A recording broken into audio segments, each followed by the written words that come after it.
Slow living അല്ലെങ്കിൽ mindful living എന്ന് കേട്ടിട്ടില്ലേ? അതുപോലത്തെ ഡേ ആയിട്ടുണ്ടായിന് ഇന്നെൻ്റേത്. ഒരു സിമ്പിൾ ഡേ. മോർണിംഗ് പണിയെല്ലാം കഴിഞ്ഞിട്ട് ഒന്ന് പുറത്തേക്ക് ചെയ്യാൻ വേണ്ടി പോയത്. ബട്ട് നല്ല മഴ, പുറത്തേക്ക് ചെയ്യാനുള്ള മൂടേ പോയി. മഴ കുറയാൻ വേണ്ടിയിട്ട് ഇങ്ങനെ കാത്തു നിന്ന് മഴ കുറഞ്ഞ് അങ്ങനെ മെല്ലെ നമ്മൾ പുറത്തും കഴിഞ്ഞ്.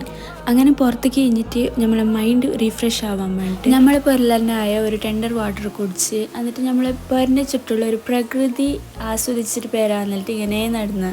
ഇത് കാണുമ്പോൾ എൻ്റെ ചൈൽഡ്ഹുഡ് മെമ്മറീസ് ഓർമ്മ വന്ന്. പണ്ട് ഇങ്ങനെ ഒരു പുതിയ കുട എടുത്തെങ്കിൽ ചണ്ടിയാക്കാൻ ഇങ്ങനെ ബാഗിൽ വെക്കും. സപ്പോസ് ചണ്ടി ആയെങ്കിൽ അതിനെ കൊട്ടിയിട്ട് അതിൻ്റെ തണ്ണിയെല്ലാം എടുത്തിട്ട് പിന്നെയും ബാഗിൽ വെക്കും. ഇങ്ങനെ പുറത്ത് നടന്നെങ്കിൽ മതി. അപ്പോൾ ഫുഡൊന്നും ആക്കണ്ടേ. ചോറ് ഓൾറെഡി ഉമ്മ വെക്കുന്നതുകൊണ്ട് ഞങ്ങൾക്ക് അതിൻ്റെ പണിയില്ല. അപ്പോൾ ഞാൻ ഇന്നൊരു സിമ്പിൾ ചിക്കൻ കറി റെഡിയാക്കി. പിന്നെ അതിൻ്റെ ഒന്നിച്ചിട്ട് ചിക്കൻ ഫ്രൈയും ഉണ്ടാക്കി. എല്ലാം കഴിഞ്ഞിട്ട് ഡ്രസ്സ് വാഷാക്കിയിട്ടുണ്ടായിന്. അത് പുറത്തിടാനുള്ള ഓപ്ഷൻ ഇല്ലാത്തതുകൊണ്ട് ഉള്ളിൽ തന്നെ ഇട്ട്. അപ്പോൾ ഇന്ന് എൻ്റെ ഒരു simple day in my life ഇത്ര തന്നെ ഉള്ളത്. ഇനി നെക്സ്റ്റ് വീഡിയോയിൽ കാണാം. അൻറ്റിൽ ദെൻ ബൈ ബൈ.